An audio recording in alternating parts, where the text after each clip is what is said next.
What's up, everybody? My name's Miles. This is Drake, and we're starting a little project that we're getting together. This is actually our first episode, shooting out of my humble abode, and we're just gonna kick it right now. It's just two dudes raw dogging their life. You're gonna get the raw dog, uncut version of what two dads in their 30s, with young kids, go through on a daily basis. And there's going to be highs, there's going to be lows, there's going to be laughs. But all in all, I think it's a lot of what your average Joe dad experiences. So I think it's going to be cool. I think it's going to be fun. Dre? Yeah, life is kind of hard as a 30-something-year-old with a young child these days with how crazy everything is. But we're here for the ride, and we hope you guys enjoy the show. So, welcome. All right. So to kick things off, I think we should let everyone know. For those that don't know us, Dre and I go back to our high school days. Freshman year? Freshman year, riding the bus. We were neighborhood neighbors, so not necessarily neighbors, but our buses stopped along the way, and we got close. I became my boy, and he's been riding with me since then. Vice versa. Yeah, can't complain. So we figured, if we were gonna do something like this, we wanted to do it with someone that knows us basically, know inside and out, and I know. well, so that's pretty much our story. Independently, I am happily married. I got a sweet baby girl, 16 months. We got another little milesling on the way with our baby boy due in September. So things are definitely picking up speed, and it's a roller coaster right now, trying to figure things out. Dre has a little more experience than I do. So, I'm living life as a co-parent right now to a 6-year-old who thinks they're turning 25, which kind of gives a little more aspect in that part of life when they start wanting to make friends. They will start wanting to go out and have iPad time. So hopefully you guys can gain some tips and tricks on what to do and what not to do. But this is what we're here for. There is a lot of shit talking. Again, we've been boys since we were what, 15? 15 years old. So we're old in 15 years plus. So we're obviously very familiar with each other. We know what boundaries not to cross, which is very, very little. Very few boundaries. Yeah. Sometimes I catch myself crossing boundaries. But then that goes with the territory of being friends for so long. So agreed. Yeah, let's get into it. Let's start rocking. So let's dive into that. Both of us are girl dads. Yes, that's the best. For now, which actually I just had that conversation with Yami today. I asked her, now that we have a boy on the way, what am I? I'm just a dad now? Yes. Or am I like a dual welding boy-girl dad? I don't know, dude. I don't have a boy. I've never experienced having a boy. I've only lived vicariously through friends, and it looks miserable. We're constant chaos, I'm assuming. Right. I'm assuming it's not as chaotic having a girl. I guess I'll find out. I got a few months to prepare myself. I got to do my homework. I mean, it's dealing with the boy is a lot more mental. The emotions behind it. I can't say I understand because my girl is still. Oh no, but you can see her personality already though, which is the crazy part. At a year old, she's already running circles around you guys. She definitely is. Yeah. Definitely. So that's where we're at. And I'm going again through this part as she now becoming a lot more social, just growing as a person. So it's beautiful to see. It's a great thing to see, but at the same time, it's kind of scary because it's like now she can whoop my ass. So I think she could always whoop your ass. I think she would too. I mean, that's a fit. Again, the bar's not that high, so it's. So okay, I want to get into that because obviously, Mila has a few years before getting into elementary school or any school for that matter, and then going into elementary school. Adi is now in what, third, First grade. first grade. Oh, that's right. Again, you would think she's in like ninth grade. She acts like she's, yeah, about to graduate high school. Um, so that transition from pre-K to elementary school, the drop offs, the now she's more social with more like the kids in her class and stuff like that. Parents, friend, class friends, dropping them off at parties and things like that. How did you how did you gain that comfort? Because right now I'm like terrified of leaving. I'm terrified of leaving Yami with alone with the baby. So I can only imagine when we get to a point where we have to leave her in a school or leave her with friends. That's gonna be like tearing my heart out. I mean, to that extent, I think we've had an easier route just because her mother works in her school. That's true. Um, for one, and for two, when it comes to attending these parties, she's right at my hip, so Okay. we're trying to let her venture off too far. Again, you don't want to tie her down to things that she can't do, but you also have to understand that she still wants to be a little more independent. So you kind of have to ride that thin line of, am I a parent? Letting go and holding on. Exactly. So it's tough, especially now where she wants to be on FaceTime with her friends for 6 hours a day, and homework has to get done. She has to have dinner, Right. showers. So You have like a routine with her? yeah. So we kind of actually happened yesterday. We had to barter for Roblox time, which we're not too fond of. But again, we have to kind of barter, and she has to have time with her friend, or she has to be, do her thing. So I told her part of her school homework or her weekly assignments is do, iReady, which by the time you get hopefully it's not here when you get to that. Once you get to God, that result with that, yeah, God knows what the curriculum. iReady sucks. But she's required to do a minimum of a certain amount of time throughout the week for math and reading, which is great. But she hates doing it. Again, I don't see who would enjoy doing it, but she hates doing it. So part of the barter was, you read me 45 minutes of doing iReady, Okay. I'll give you 45 minutes of Roblox. Okay. Good for tap.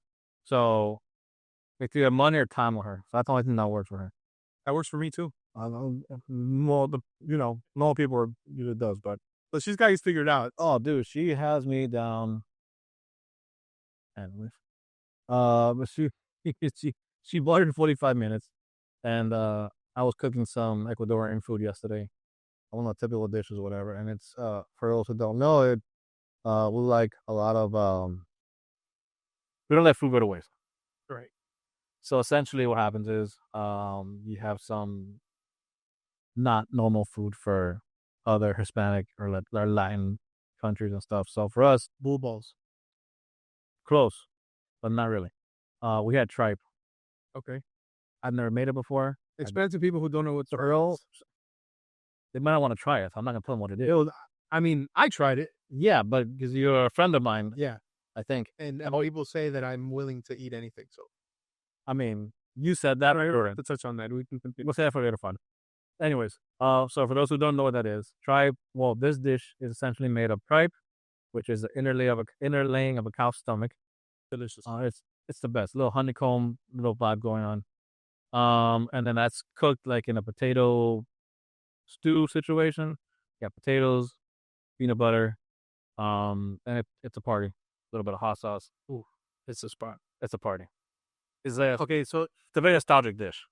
natural, like, okay, generally, this is an Ecuadorian dish, or is this just like a South American dish? Well, different countries make it differently. So Colombia made it in soup. But it's a popular dish down there. Not necessarily popular, but it's a big thing in Ecuador. Is it a meal that you would have like, oh, I'm feeling sick, let me have? No, it counts as no, Is that not a no. I'm not all go. just penicillin is some nice, matzo ball soup, No, Ecuadorian penicillin. Let me get not that I'm aware of. My mom never made it. of a cow. My mom never made it when we were sick. Okay, so it was more like a pleasure. Then again, my dad cooked it, but that's like the person who nailed it like perfectly. Okay. So again, we didn't have it as frequently, but to go back to the story how we got here. So I told her, look, this is something new. You've never tried it. This is my favorite dish. Okay. I'll give you 15 minutes of Roblox. And $20. She tried to get it from my She wanted Robux, and I told her no. Told her to kick rocks. So she tried it. She said it tasted like feet, and which it doesn't, by the way. It's Is feet delicious. another dish that Ecuadorians eat? Oh, that's weird. Oh no, okay, I'm sorry. So she tried it. She said she didn't like it. I'm like, look, you're brave enough to try something new. So it's, I'll give you 15 minutes. I gave her, essentially gave her an hour Roblox. Okay. Luckily, she had finished her iReady. She finished our homework. So we went to sleep a little bit late, but we kind of both got what we wanted. So Okay. that comes with the territory of having a child who's smart enough to kind of put you Bargain with you and bargain and negotiate. yeah. It's essentially like a negotiation with terrorism. So that's where my life is now. Neg- Negotiating with terrorists Yeah, 100%. is where your life is. 100%. Okay. And that's my life. All right. But I'm having fun. Luckily, I haven't gotten there yet. But let me tell you, this little girl, man, she is, she's doing things that she's definitely gonna be one of those picking up how to outsmart my parents. I think it's any child Negotiating. It's thing. so funny though, because we try to be stern, we try to be rough. Not rough. But you're a girl dad and you're soft. Oh my gosh, she just knows, and it's not. She's not even sweet, which a lot of girl dads, I've heard they hit the sweet spot. She doesn't hit my sweet spot. She hits my sense of humor. She's just fucking funny, dude. She does shit, and her facial expressions, and she'll go and she'll like run in a circle and look back at me like, "Oh, did you catch that?" It's just so funny, and I tell you, I mean, like, how can I discipline her when she's cracking me up at the same time? It's Yeah, that's the issue that I have.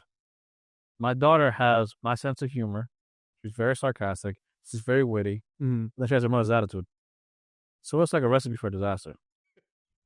And I think she's learned how to use that in a very, very well. and she's what, 6, right? Again, she's 6, but she thinks she's 25. So again, we've had arguments. Yeah. But she's sweet enough to kind of take a step back and kind of understand. Okay, that makes sense. So That's where you have to give her credit, is because she does understand, and she understands very well, buttons that she's pushing. 100%. So if you don't give into that, she understands, and then she comes back and Yeah, of course. If I get upset for whatever reason, that's a little, I blow out of proportion. I do apologize to her, and that comes with, the experience of being a dad for however many years. I'm sure it'll get even more complicated once she becomes a teenager. oh my god, I don't Even more complicated when she's an adult. Because like her grandfather told me when she was born, it's like it doesn't stop when she's 18. Oh really? Then comes college. It only gets toward adulthood, and then comes grandchildren, and it just progresses from there. So, again, that's where we're at in life, and it's fun. It's really fun. I like to think that that is way like out of reach, from my situation, but it's really not, man. You say that now. My daughter's turning 7. I know, that's what I'm saying. It's not. It's not out of reach. It's the days are just flying by. I look at her and it's like every day she's doing something new, something more grown. 100%. She's evolving. It's like I have my own little Pokemon at home, and every day she's learning a new attack, and it's insane. It's scary. I've never been more scared, while at the same time more proud, more happy. She brings out the joy. Like, she fills this house, and I'm not even like understating or overstating. I don't know, use it however it's used correctly. She fills this house with light. Yeah. And it's overpowering. Like, it's so much, and it's Yami and I just can literally sit there and just watch her. Just yesterday, she was playing with a little those little rubber bubble things. Oh, Just, that's dude. that You just- play with them? Did he? So amazing. No, I haven't played with it. But we were watching her play with it for a good 8 minutes. It's a long time for a 1-year-old. Oh, I know, 8 minutes, that's a long time. That's gold. Anybody that asks, 8 minutes, fucking long time. But we're just sitting there watching her with a stupid smile on her face. Having a blast, dude. She was having a blast, so concentrated, so focused. And then when she was done, she was done. Time to watch Elsa. By the way, Elsa, Frozen, I don't know, or I should say Disney. I don't know what kind of witchcraft you do and what you put into your movies that has my kid hypnotized and asked for Frozen on an hourly basis to watch, but kudos because I need to figure that out. I need some kind of whatever you got going on in those movies, and I can apply them to whatever I feel like it because it's insane. That's funny you mentioned that because that was our movie during COVID, which is another question I have after this. Okay. During COVID, it was Moana, You right? Frozen. Yep. Then Frozen 2 came out. Then it was a few other movies and shows that came out. But they were on, show started. Again, she was 2 at a time. She will start the movie. As soon as the credits rolled, she played it back. Start from the beginning. Rewind. We were watching Moana 3 times in a row. And that was on repeat. Then during our COVID watch, which we walked around the neighborhood, it was a whole Frozen 2 soundtrack. I think the album came up before the movie. So it was Frozen 2 soundtrack all around the town in her stroller. So I understand your pain. It's gonna get a lot worse. I should have thought about the soundtrack. I know all the songs to all the Disney movies, and it's a cash cow for them. So, and for all the viewers, Dre will be performing the entire soundtrack at some point before the end of this podcast. So just stay tuned. We actually have the blonde Elsa wig and the dress. my head's too big for that. No, I think Mila's dress fits. So we'll get that on you. Okay, look, I'm 6'5" from where I'm from, so it's like From where they 8 feet. No. Okay. In Ecuador, I'm tall, generally speaking. Everybody's relatively short. They're mountain men over there. They wouldn't be that tall. Mountain men like No, like okay. So the people from like mole people. I guess small people for a better word. There's a few like guinea pigs. So, Have you had guinea pig? no, it's disgusting. That's disgusting. That's that's why I draw a line. A little whole guinea pig. To see, okay, when it comes to the tribe, I don't see the cow being butchered. I don't see them ripping out the cow's stomach. I don't eat it out. Don't give me that. But you'll have a lechon asado in a caja china, but you can't have a little fucking pig, guinea pig. That's a pet. You don't have a pet. A pig as a pet. Jesus Christ, I can't speak today. But anyways, my questions I was gonna ask after the COVID thing. How do you guys manage now? Because I know you guys work from home. Yeah. When we were working at home, or during COVID at least, our mother was obviously working full time. I was lucky. We were kind of had a situation with my job that we were kind of closed based on importing and exporting, so there wasn't too much movement for us. Right. So obviously it's post pandemic. Yeah. A few years already. How do you guys navigate having Elsa Jr. Performing live while you're working? Okay. And you're locked in. So COVID hit. I was still working at the law firm. At that point, I had already started looking, for another gig, same field, but somewhere else. And I landed this job 100% from home. Yami was still working at the school. I remember. So that was a sweet spot there. I had my home office. This was before Mila came around. When Mila came around, Yami had already started working from home. She left the school and she started working with you. So we literally had a bassinet behind us while we worked. This is she had the 3-month maternity leave, so the baby was just 3 months. But now at this point, it's getting a little harder because she can't get still. House. Yeah, exactly. She's running all over the house. She's loud. She is constantly. I've experienced it firsthand. Okay. Yeah. So you know exactly what. For people that don't know necessarily, like this is why it's funny because it's like, so I'll call Yami and it's like, Mom. Yeah. And now she's throwing those moms, like she's, I don't know, like she's some old Italian guy asking where his dinner is. It's crazy. So she's constantly mom, or she's crying because she wants Justin Bieber music videos. That's her new thing, Justin Bieber. If you haven't seen her singing to Justin Bieber, I would recommend to go into this Instagram. We'll post that. But yeah, I'm constantly on the phone. So and Yami hates when I do this, but I'll answer a phone call. Mila will start screaming and I'm snapping at her like this to go control her while I'm on the phone. So it gets a little tricky sometimes, but we figure it out. We are able to manage it. And at the end of the day, whatever obstacle we went through that day, we come back to, thank God we both work from home. Thank God we can handle this from home. Yeah, I think that's the general consensus. Like, there's no written playbook on how to be a parent, Hell no. especially now these days that there's so much connection to everything. Yeah.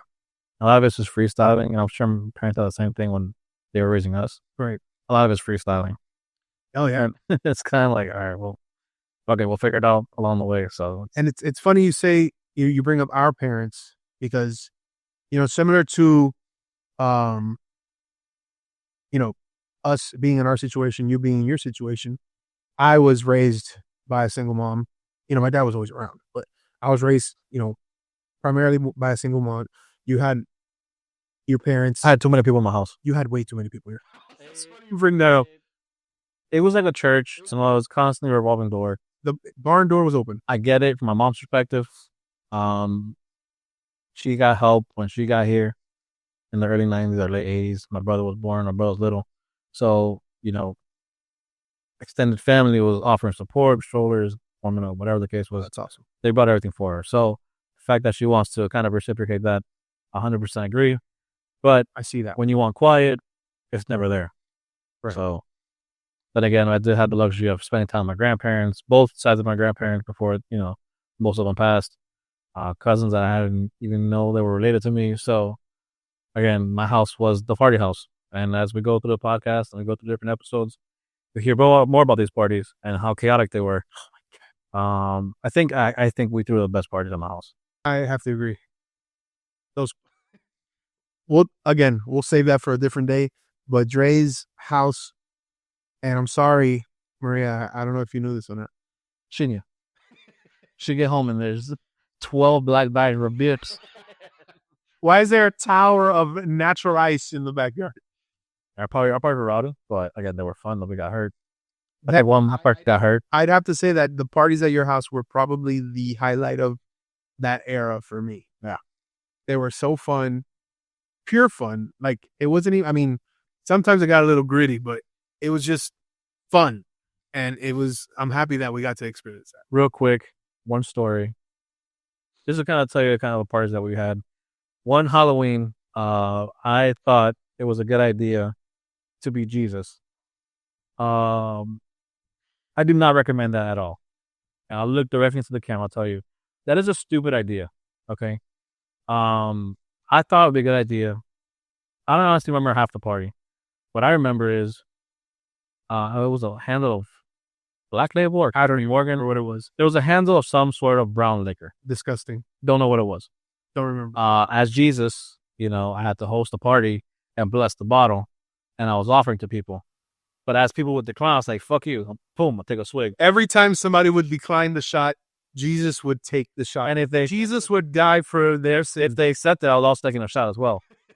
So I don't know how much of the bottle I drank. But what I do remember is with my mom's Red Explorer, there was a few of us, and we were collectively throwing up on each side of the car. Every door of the car was... Everyone was throwing up out of a door. And you know what I remember from that? Your dad pulling up. I told Miles, because I think, obviously, I got smited. So I told Miles, I just need water. And from what he told me, that party, do you remember what you told me? No. He ran back into the party. We were probably, 2 blocks away from where the party was? Barely. We were not close to the house, but we weren't. Right, we were in the same complex, but the car was parked somewhere down the street. So Miles apparently runs to the house. Longest run of my life. Longest run, again, we're all drunk. So he runs to the house. He gets inside the house. He gets inside the party. Grabs a bottle of water from God knows who. It's like, my friend is dying. Steals the bottle of water. I'm not even sure how much water was in there. And he brought it back to me. I'll tell you what. However much water was in there, by the time I got to you, what's it not? Dude, I promise you, it was on the way in, found the water on the way out. There wasn't enough, I don't know where all these obstacles came from, but I was hitting fucking... He did a front flip. I don't understand why. It was a whole NFL combine on the way back to you. So at that point, we were dying. I had told my dad, I said, hey, dude, I'm fucked up. My dad goes to you and he's like, yeah, you get to drive, bro. I was like, I guess so. What the fuck else is gonna happen? Expecting that, he looks up. He's like, "Oh my god!" And Oh, no, my dad's an immigrant. He came here 30 years ago, 35 years ago. So his English isn't no very good looking. bro, your dad looked around, saw 4 guys trashed, and said, "Can you drive?" Said, I guess I'll fucking drive this expedition back home. The good thing is that he wasn't pissed. I think he was kind of Your dad happy with the fact that we were able to kind of call him when we were trying. Oh, 100%. Um, That was the guy. which again, we weren't reckless, but we were responsible. We weren't reckless either. Yeah. But you know, we got home. I woke up feeling like death the day afterwards, like 12 hours later. But I think a lot of viewers will remember that party. We're not going to say where we were, but there's a lot of people there. and the how crazy part is too. Yeah. The few that were there. Yeah, for sure. Anyways, but that's kind of a little behind the scenes on I guess how our friendship kind of grew from there. And there's tons of stories from all the dumb shit we've done. Oh my God. Yeah, dude. All right. I think that's a good place to end it for now. Yeah, absolutely. We're going to be back. We're going to try to post, our episodes every other week or so. 2 dads, we're obviously extremely busy. We got work life, we got family life. Tax finishes on next week, so we're He's doing taxes. But this is going to be a fun ride, and I look forward to doing these and sharing them with you guys. And I think you guys are going to have fun with this. You guys, absolutely. And Casa Mosega, hopefully it's a beautiful place, but hopefully it's something temporary. Yeah. We have plans to get something a little bit more professional looking. Yeah. So hopefully everything goes as planned. And if you ride with us, you're going to be pleased with the content that we're going to be posting, because there's a lot of things that are happening, and they're happening pretty fast, and we look forward to it. So guys, again, it's me, Dre. We're not experts. We're not doctors. We're just guys.